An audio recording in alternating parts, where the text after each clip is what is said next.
Hi, I'm Bill Woodard. Welcome to the 2024 July edition of the Smith County Chamber Corner. Got a great show for you today. We're here at the Ag Center, and of course the fair is going on this week. Now you won't be able to come to the fair if you're seeing this because it will already be past, but you can come next year, and we're going to show you some of the stuff that stands out here at the fair. And I always like the exhibits, and UT Extension, they kind of shepherd this area and keep things going on, and they got some really nice things on display around here that you can come around and walk and look and see and study. So just stay with us and stay tuned. But right now, we're going to break away to our friend, Mr. Gabe Harville, for In the Wild. Hello everyone, my name is Gabe Harville and welcome back to another episode of In the Wild. When my grandmother was alive, one of her favorite pastimes during summer was watching and feeding her visiting hummingbirds. So in memory of grandmother, and since it's the height of summer, I thought it only fitting to discuss hummingbirds with you all today. The ruby-throated hummingbird is the only hummingbird breeding in eastern North America and is a very familiar summer inhabitant of gardens, parks, and woodlands from mid-April to early October. In the fall, they fly about 20 hours over the Gulf of Mexico, a distance of about 500 miles non-stop, to winter in southern Mexico and Central America. In order to accomplish this tremendous migration, hummingbirds need to double their body weight by fattening up on nectar from flowers and eating insects. Favorite flowers for hummingbirds include columbines, morning glories, evening primrose, fire pinks, bee balm, and flowers like gladiolus. Ruby-throated hummingbirds breed in mixed woodlands and eastern deciduous forest, gardens, and orchards. In winter, they will utilize tropical deciduous forest, tropical dry forest, scrublands, citrus groves, and regenerating clearcuts. Male ruby-throats will establish territories soon after they arrive in the spring, and they will mate with several females. After mating, the male leaves the female alone to incubate between 1 to 3 eggs over the course of about 2 weeks. After the eggs hatch, they will remain in the nest for 14 to 31 days, and as they fledge, they will continue to be fed by their mothers. Now when I say fledge, that means the babies are coming out of the nest. And speaking of the nest, the structure of a hummingbird nest is very cool. It's made out of moss, lichen, and stitched together with spider silk, and that helps it adjust as the growing babies get bigger. At the first sign of warm weather, it's best to prep your hummingbird feeders for summertime usage. At the beginning of spring, let your hummingbird feeders soak in a solution of 9 parts water to 1 part bleach to kill any excess bacteria remaining from the previous year. At other times, use soapy water, and as you can see from this picture, a toothbrush handles the scrubbing quite well. Once you've soaked, washed, and rinsed the hummingbird feeders, you'll be ready to add the hummingbird food. All it is 1 part sugar to 4 parts water boiled over the stovetop, and there's no need for red dye. Remember, the placement of your hummingbird feeders is much more important than the color of the flowers or the hummingbird food. Once you have cleaned and filled up the hummingbird feeders, it's time to place them where these birds can get to them. If possible, find a place that's close to shade and out of direct sunlight. Not only is this more desirable for hummingbirds, but it also prevents the sugar water from spoiling as quickly. Things like shepherd's hooks and low-hanging tree branches can accomplish this. Before we end this episode, here's some fun facts about hummingbirds. There are 18 species of hummingbirds in North America. The ruby-throated hummingbird is the most widespread species. Although ruby-throated hummingbirds breed in Tennessee, several western species have been found in the state during the non-breeding season. A total of 7 other species have been recorded: rufous, black-chinned, Allen's, Anna's, calliope, broad-tailed, and green balladeer. It also appears the number of wintering hummingbirds in Tennessee is increasing. And perhaps the coolest fun fact about ruby-throated hummingbirds is that they beat their wings an average of 53 times a second. They flap their wings in a figure-8 motion, which allows them to hover, fly forwards, backwards, up, down, left, right, and even upside down.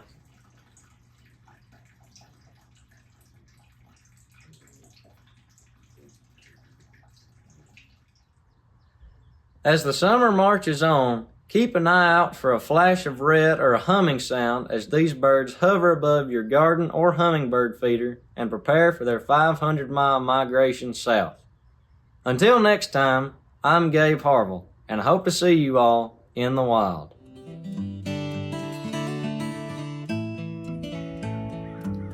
The ruby-throated hummingbird is the only hummingbird breeding in eastern North America, and it's a very familiar summer inhabitant of gardens, parks, and shoot. In the winter, they fly a distance of about 500 miles across the Gulf of Mexico to shoot. So in my shoot. Hello everyone. Welcome back to another episode of In the Wild. I'm Gabe Harville.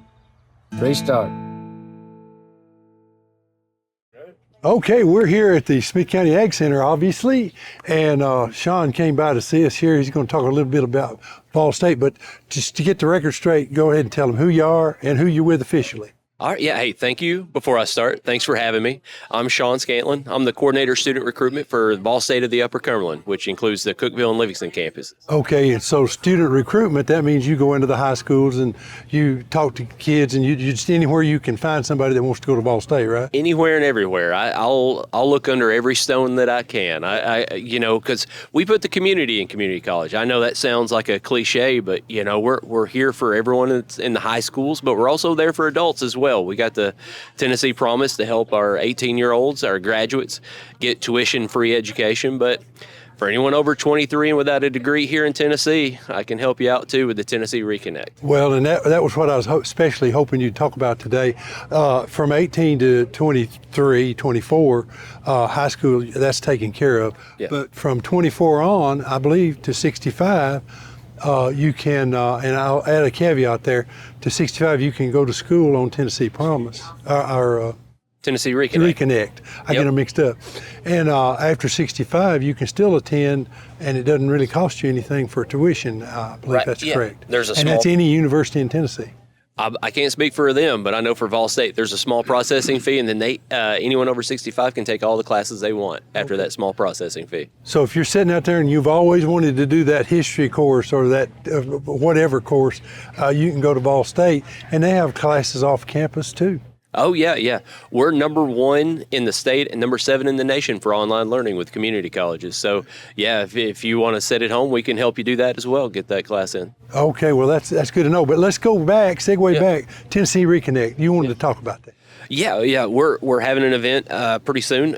We want as many Tennessee Reconnect people to come out and see the campus, see what they're getting into, so they can see all of our products. Because we all know right now with inflation, right, we have a lot more month left at the end of our paycheck, right? Yeah. And we have a great opportunity here in Tennessee to help people get the jobs they need right here in the community. So, our AAS programs are designed to meet the needs of the community. We didn't just pick them out of a hat. So people that are looking to upskill themselves and get a better job, to change their lives and have a better life, we can help them. And they can do it tuition free using the Tennessee Reconnect. With the average American having $40K in student debt, Tennesseans, we're lucky to have this. And I'm excited to help anyone that wants to do that. Well, that's true, and I think, and this show is geared towards Smith County, although we cover other counties, but we presume that our Smith County audience is a little larger than the rest. Yeah. And here in Smith County, you and I attended a meeting the other day. It was pretty impressive about what they said about the county. Maybe you want to relate some of that education-wise. Oh, yeah. So I was excited to be there. The Upper Cumberland Developmental District had a meeting. What was it called? The Economic Strategy Session? Economic Strategy. And I was surprised to hear that Smith County is the wealthiest county in the Upper Cumberland. Of 14 counties, Smith County is doing something right. The 4 mayors and you are doing some incredible work to have that kind of stat. And one of the big reasons, I believe, why you guys are outpacing the average income of all those other other counties by almost 10 grand is because you outpace them in associate degrees. You guys have a little over 18% of your population have an associate's degree, where a lot of the other places are around 7%. Yeah. And that immediately transfers into wealth. You can see it. Yeah, well, the more education you get, I knew that when I was very young. My dad, he he did high school and he became an electrician, and he always said, "You're going to college. You're going to." That's all I ever heard, and I got that degree because he pushed me and they encouraged me to do that. And I have a bachelor's degree, and I think that was one of the things that was really good for me in my life. And I think that's true of anybody else out there. If you can go through and get that, my son now, he didn't finish early on, but he's in the mid part of his life now, and he likes 1 year. He's going to be having his degree finished. So you can do it. He's raising 3 children and going to school and working, and so you can do it. You just got to set your mind to do it. And Tennessee Reconnect helps not have that financial burden on you at the end. Yeah, and that's so important. And you're absolutely right. I feel your son's pain there. I went back later as a non-traditional student. I've done about everything you can at a community college. I went through the police academy at Walter State and got a technical certificate. Went through Nashville State and got an AAS in police science. Went and took some gen ed classes at Vol State. Then transferred on to Tennessee Tech there in Cookeville and finished up my bachelor's and my master's. And without that foundation I got at a community college, I would have been lost when I got to the university. Well, and when I was in college many years ago, a lot of students, they were coming to the school, and they had went community college, got their associate's degree, and then they went on to get their bachelor's degree. And I didn't know that I understood back then, but it's a whole lot economically smart, cheaper to get that at a community college than it is to go to a traditional school. For sure, because most of those classes, roughly for those that aren't in higher ed, it takes 120 some odd hours to get a bachelor's degree. The first 60 of those hours are gen ed classes for the most part. And you can go to a university and sit in a lecture hall of 150 to 200 people and pay university prices for those, or you can go to your local community college and get the exact coursework, same class.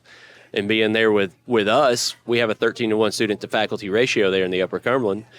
So our faculty are going to know your name, and you're going to get it for half price, if no price, for the Tennessee Promise. And that means a lot too, because smaller classes means more attention for each student, and that's a good thing. Yeah. Well, now we talked about Vol State. Tell them where your campus is and how they contact you guys. All right, yeah, so at the Cookeville and Livingston campus, those are the two I work out of. So 1000 Neal Street is where the one in Cookeville is, by the new police station over there.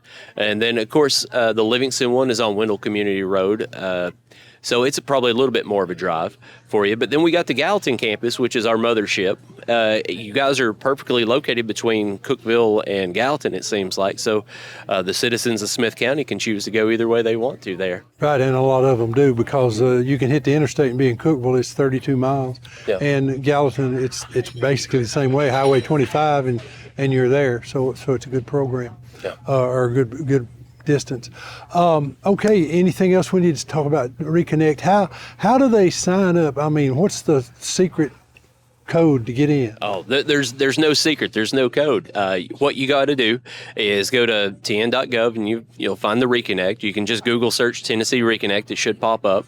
You'll fill out the information there. They'll ask you to fill out a FAFSA, which is a free form for financial aid that you can do online. And so Tennessee Reconnect is a last dollar scholarship.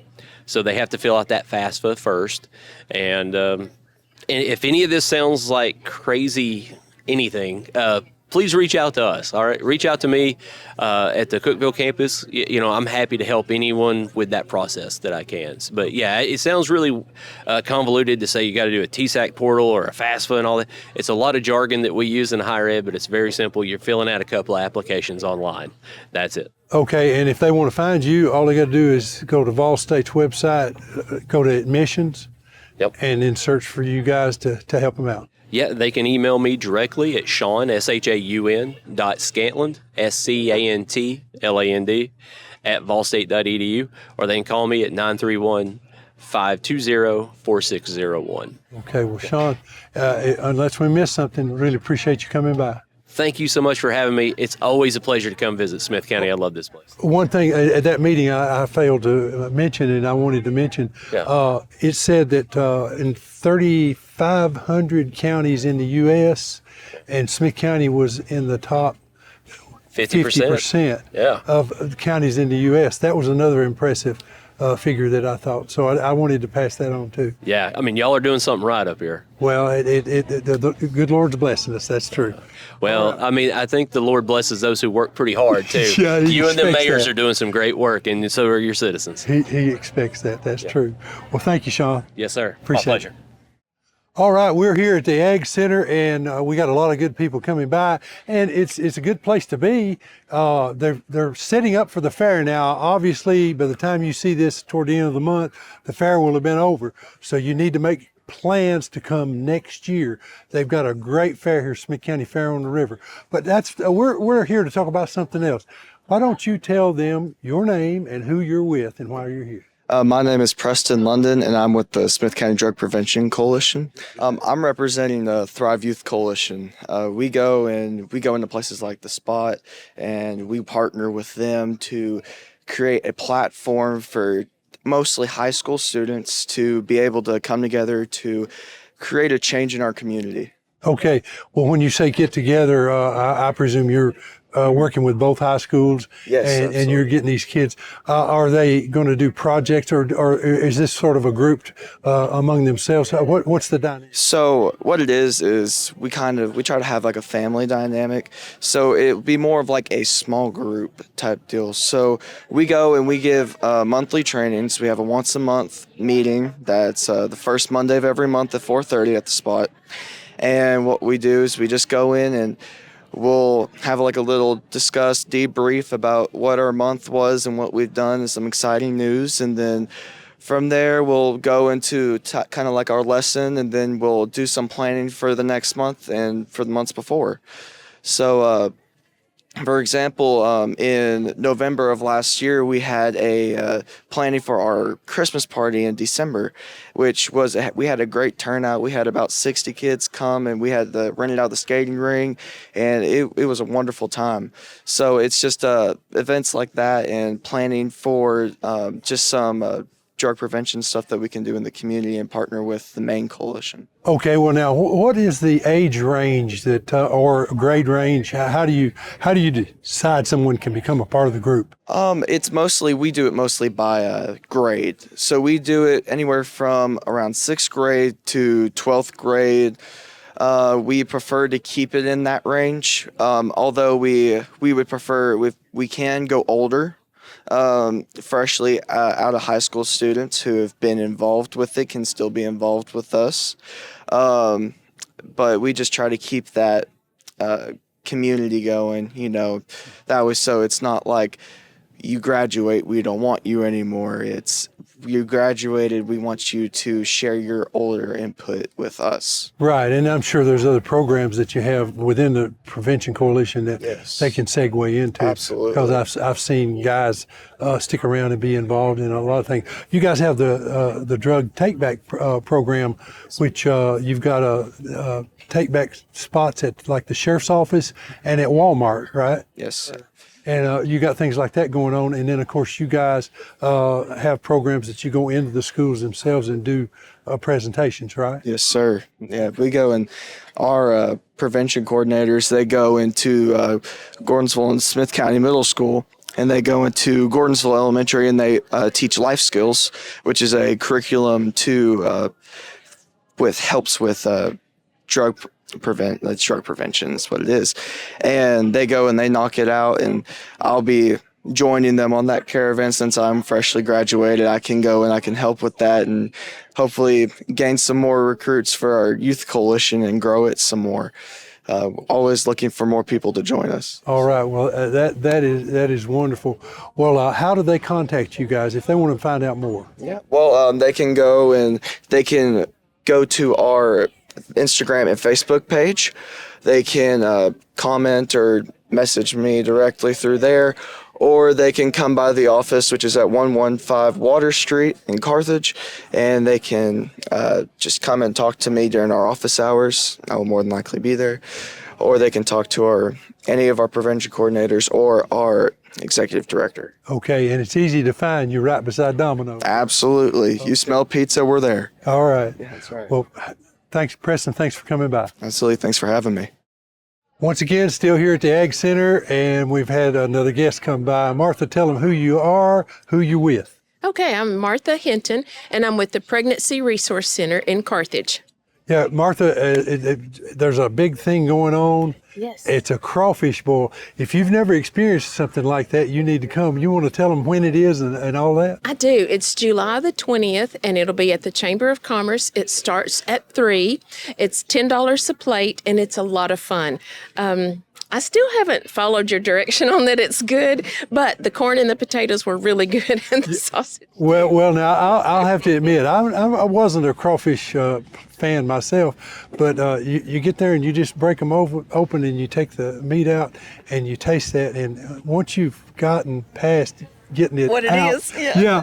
it's really good, and I think a lot of people probably never had an opportunity to try that, Right. because if you go in a restaurant, you're sure not going to get crawfish bowl for $10. No, not at all. So I think that might have been a reason some people didn't, try it out. But this is a really good group of people. Yes, They're it going to bring is. desserts, and Oh, yes. and there's a lot of other stuff to eat. And of course, in the boil, it's got shrimp, corn on the cob, Sausage. sausage, potatoes, and of course, crawfish. Seasoned very well.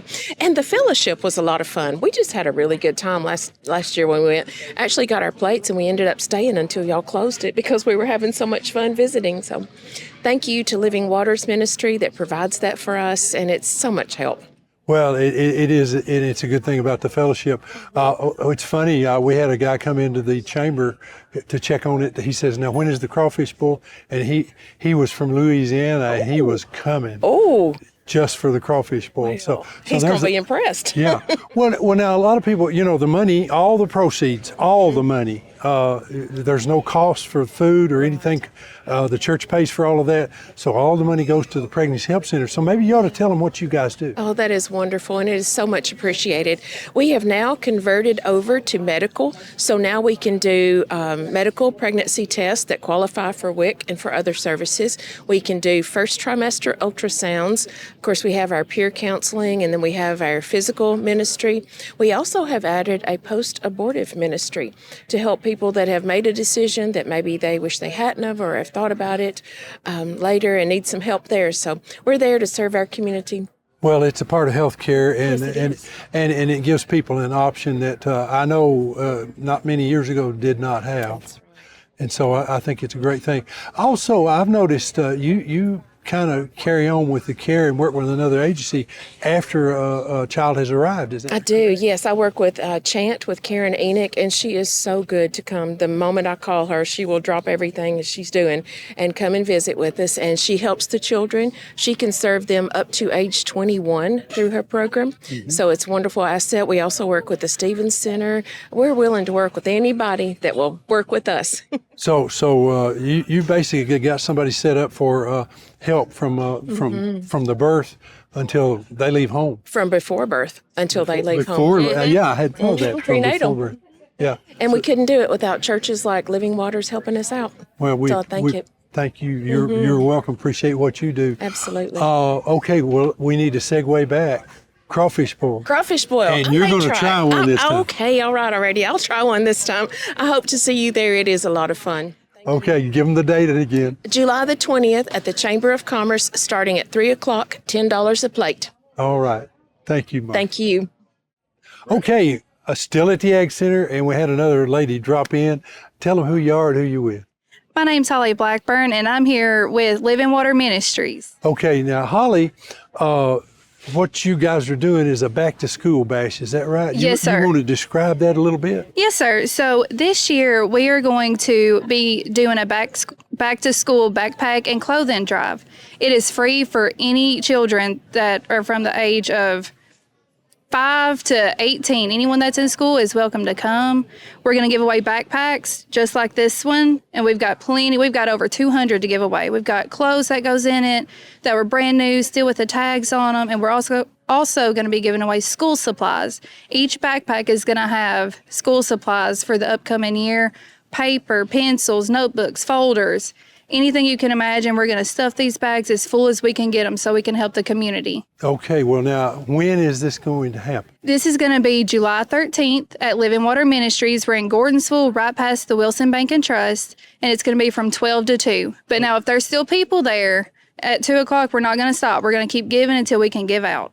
Okay, so you're going to make sure everything gets gone, or you run out of people that want, Yes, want it. sir. Then. Okay, and Living Water, like you said, if you come to the intersection, you turn right, you pass Wilson Bacon Trust, and it's on the left there. Yes, sir. We're going to be in the pavilion in the back of the church. So you'll just keep driving on down, and we'll have signs for you to see, and you just come in, and we'll even have refreshments for you after being out in the heat for so long. So we can't wait to see everybody, and we hope you all come out. Okay, well, thank you very much, Holly. I know there's some other back-to-school bashes going on. We'll tell people about those, but this is a big one because you're giving away clothing and the big backpacks and the school supplies. Yes, sir. So if you need anything, you need to stop by. Yes, thank you so much. Can't wait to see everybody.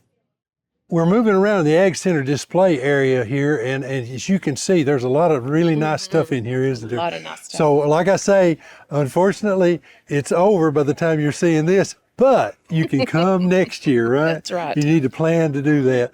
Martha is here to help me out. We got another back to school bash that's going to go on. You want to give them the date? Dude, these are amazing. We have participated in them from the Pregnancy Center, and this is just an amazing event. I think the Smith County Events Committee puts this on. Smith County Events, and Stephanie couldn't be here. She'd be the one talking. Right. But, so we're going to kind of I don't mind helping her out.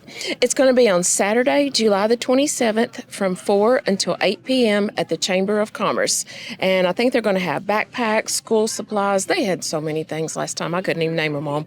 Well, and the one thing about them, they concentrate a little more on the academic side as far as, I know they bought calculators that people needed and some of the harder to get stuff. So that's a good thing. And they have plenty of stuff.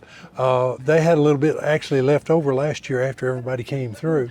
I think they coordinate with the teachers too. Don't they kind of ask them what they need on their list? Well, yeah, there's a list, and then they actually go to talk to some of the classes. So these guys are right on the ball with They this. are.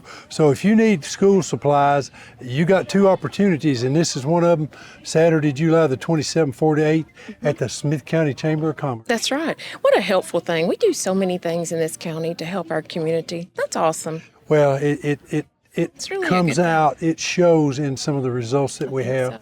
And earlier, or one of the segments, we were talking with Sean Scantlin from Ball State, and he mentioned we were in a meeting, and Smith County is counted as one of the wealthiest counties, actually is the wealthiest county in the state of Tennessee. And we have 18% of our population have bachelor's degrees, where it's generally 7 or 8% on the average. So, awesome. Smith County's doing pretty good, and I think this is a part of it. Is people have a chance to be kind to each other and to help each other and to lift each other up. You know, I was trying to apply for a grant one time, and I was doing some research, and Smith County was actually number 9 in the top 10 counties to provide maternal things and to take care of the babies. And I was like, that makes me feel very proud. Yeah, well, To know that we're doing a good job. and that is a change from what it was years ago. Absolutely. So anyway, if you get a chance, come to the Chamber of Commerce on July the 27th from 4 to 8 p.m., and they're going to be giving away school supplies. I think you'll really enjoy it. Well, at the Ag Center once again, and another shot, a different view from what's going on here, and you need to come by next year because it's a wonderful place to be for the Smith County Fair. Well, I was wondering if I might be able to be like the taste tester for the desserts and things. If they need anybody, I'd be willing to try some of those. They look amazing. I was standing at the end of the table looking down at it. It looks like it's a mile long. And Yeah, yeah. It is wonderful Lots of good looking. stuff. Yeah, lots of good stuff. Tell them who you are and why you're here. Okay, I am Barbara Knappel, and I'm with Youth and Family Resource Center, The Spot, and glad for the opportunity to just let folks know what's going on at The Spot. Well, and if you don't know about the Spot, what it is a group of people that take and donate their time and give of themselves to some of the youth here in the county, and they're located just off of the main street there in Carthage.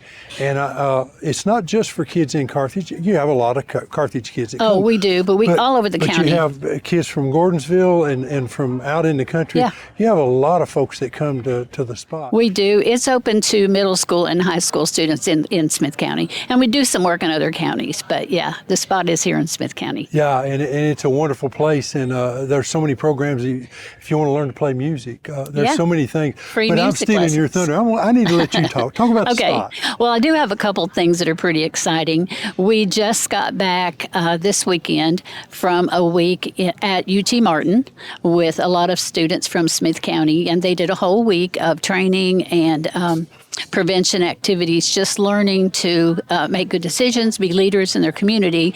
So they're going to be coming back and creating a community action plan that they will do in the schools with their peers, just peer prevention.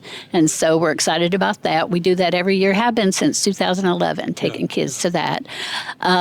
We also have our yearly fundraiser coming up. So we'd like to let everybody know that we'll have homemade barbecue, homemade baked beans, and we'll be delivering plates on July 18th, Thursday, July 18th. So they can contact me at the spot, find me on Facebook if they'd like to place orders.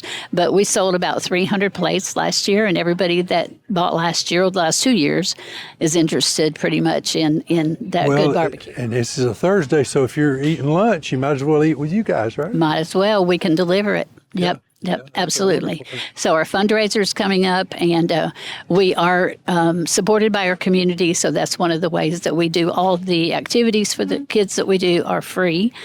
We are meeting with kids through the summer, doing lots of summer activities. One of the things that's coming up at the end of July, just kind of celebrate, we'll almost be back in school.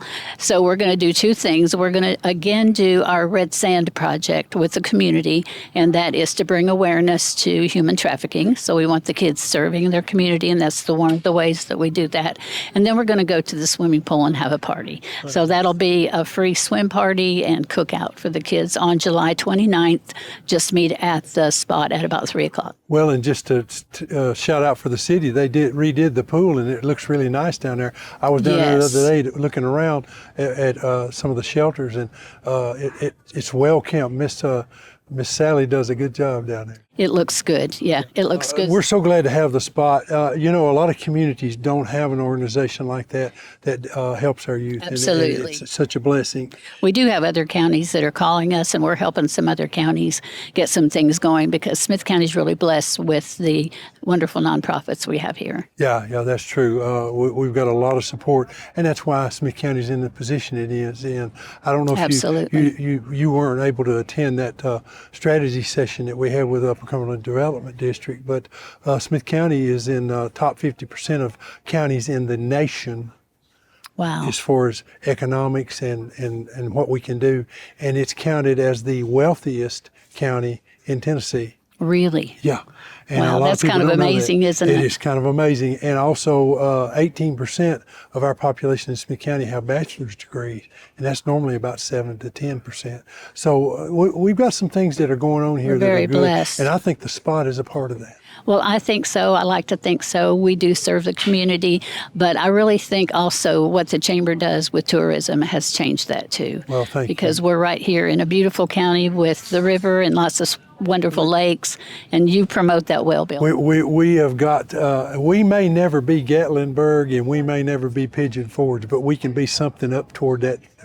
We because absolutely of what can. we have here. This is a beautiful place. And, It is. I've loved Smith County all my life, and there's a reason for that. It's because it's a great place to live and a great place to raise a family. It is. And it's a really good place to visit if you know somebody that wants It's a great someplace place to visit, and it's getting better all the time. Great shops, great restaurants. Oh, yeah. We're pretty blessed. Yeah, our downtowns and all of our cities are growing, and it's kind of interesting how the cities are taking on different roles, and they all, when you put them together, make a really good cohesive force to get people to come in here and visit and work. And that speaks of our leadership here too. Yeah, that's We true. have some great leaders. We've kind of got a renaissance going on right now. Our leadership on the higher levels, they seem to be, pointing toward the same things, toward the same goals. Yeah. Oh, that's gold when you're talking about helping a population. Absolutely. And we have that here. All right, Barbara, thank you. Thank you. You know, we couldn't do anything around here in the county without UT Extension being involved. Isn't that right, Mary? We're a reliable resource. There is no doubt about that. Mary, tell them who you are and why we're here. So I'm Mary Draper. I'm the Family and Consumer Science Extension Agent here in Smith County. We're here at the 2024 Fair on the River, and we're in the FCS exhibits. So this is where a lot of FCE ladies help with the different categories. And specifically, we're in front of the canning session. And right now, you know, it's canning season. Different vegetables are coming into season as well as fruits. So I thought it was a good time to kind of talk about why these ribbons are placed the way they are, what they're looking for, the judges are looking for. So I pulled out blue place, green beans. So when we're looking for specifically canning entries, a lot of people don't necessarily know that they're judged. So on the green beans, we're looking for a headspace, and our headspace means the where the top of the food comes into place with the jar. So we want an inch headspace from the jar. So this would be an inch right here. We're also looking for uniform pieces. So these are good uniform pieces. We always want to make sure that our jars are sealed. So a good way to test that is to push down on the jar, and then if it doesn't pop back, it's sealed. But we want to make sure that it is sealed. That's for safety as well. You see that these are a pretty green color, but they're not as bright. So they've been pressure canned, which we always want with green beans. And they're a great product. So we want to make sure that the rims are clean and they look great. So any questions, Bill, about canning? I see a lot of blue ribbons here, so I know you concentrate on the green beans, but this looks like a jelly of some. So our jams and jellies, you kind of want to look for the same things. You want to make sure that our lids are secure first off. The headspace for jams and jellies is different. So it's 1/4 of an inch from the top of the food to the top of the jar. So you want to make sure of that. And then this is really pretty. So you're kind of just looking for the consistency and a pretty color. So, yeah. Well, we've got a lot of good cooks here in Smith County, and evidently a lot of good canners, yes, so to speak. For sure. And so it's still canning season. If you have any canning questions, be sure to give our office a call.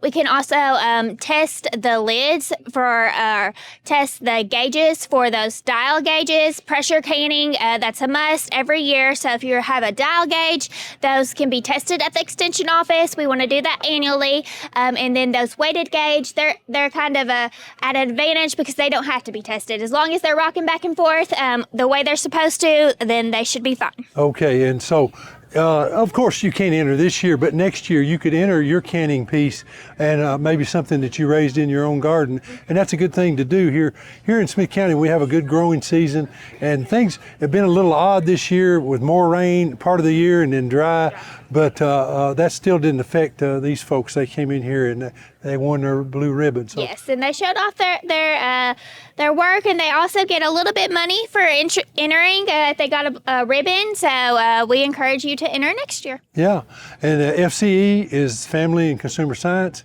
and they meet various places here. If you want more information about that, how do they contact you? 615-735-2900, and we also just moved, so we're right next to Spargas in South Carthage. I still have to remember our address, but I believe it's 67 Cookeville Highway, and we're Suite 102. Okay, thank you, Mary. Thank you. All right, we're still here at the Ag Center, and of course, we can talk about what happened this year, but we're wanting people to come next year and enter next year. But anyway, introduce yourself, tell them who you're with. My name is Rachel Petty. I'm the 4-H agent at the UT Extension office in Smith County. All right, and 4-H does a lot of stuff here in Smith County, doesn't it? We do, and we do a lot at the fair. We're standing right now in the youth exhibit room, and 4-H is for our 4th graders and up, so 4th through 12th graders are the age that we target through 4-H, but anybody from kindergarten up into the 12th grade can enter in our youth exhibit. So we have lots of entries. That's what we've been doing for the past couple of days, is taking in all these entries that you see behind us. We've had a really good turnout this year, and then that is something that we do every year at the fair. The exhibits are really near and dear to our hearts. That's kind of one of the biggest things that Extension does is take charge of all the entries so that people can see everyone's talent and hard work. And that's a really historical piece of fairs, kind of back through history. Those exhibits are kind of where our roots are and where our history is. So we really like to see, especially our kiddos, getting involved in that and showing off their talents. Oh, there's no doubt about that. Now, school's getting ready to start. I mean, we don't think about that, but here, in August? That's right. It's hard to believe. And we'll be with 4-H in the schools, hopefully by September. So we give them kind of a month to settle in, and then we start that 4-H programming. We talk with the teachers, get our schedules set, and then, starting in September, and we'll meet with them every month until they get out of school in the spring. Well, and you got a wide variety of what you teach with 4-H speech. Well, you tell them what they are. Yes. So the school year, we start out with kind of an introduction to 4-H, kind of a reminder for the students that have been in 4-H before of all the things that we offer. And for the fourth graders who are new, we get them oriented to 4-H, all the things that they can do. We do a speech lesson with them. So public speaking is something we really focus on, all those good communication skills. So we do speeches, we do posters. So if they are artistic, they get to kind of create a billboard for 4-H. An advertisement is kind of how we talk to them about that. So they do posters, and then we do demonstrations and interactive exhibits. So again, focusing on those public speaking skills. We did a piggy bank contest this past year and talked about money saving, good money habits, and partnered with Wilson Bank and Trust to do some monetary awards for that contest. So we're trying to teach them good life skills that they can take with them throughout their school career and even as they graduate and become adults in the future. Okay, well, if you know of a talented young person that's living in your home, or maybe a grandchild or a granddaughter, someone like, encourage them to get with Rachel or the 4-H program that's in their school so that they can enter in some of these contests and win some of these blue ribbons. Absolutely. We've had a lot of things that they made in the classroom through 4-H come back and is on display at the fair. A couple of our best of show winners are actually those piggy banks that I was just talking about. And there's a photo contest. I didn't even mention that one, but lots of 4-H photos came back as well. Yeah, it's a good program. Well, Rachel, thank you. Appreciate you coming back. Oh, of course. Thank you, Bill. Well, Ag Center in one of the special rooms. And you know what I've learned? UT Extension folks are multi-talented and multitasking folks. But you wanted to talk about one specific item here, flowers. Is that right? I wanted to talk about flowers. But you better tell them who you are and who you're with. Absolutely. So Katie Martin, UT Extension Smith County. I serve as the ag agent and county director. And as it's fair time, we've got lots of entries, everything from garden entries, eggs, vegetables, crops like hay and corn and soybeans. But we also have flower entries. And that's one of my areas of interest myself, cut flowers especially.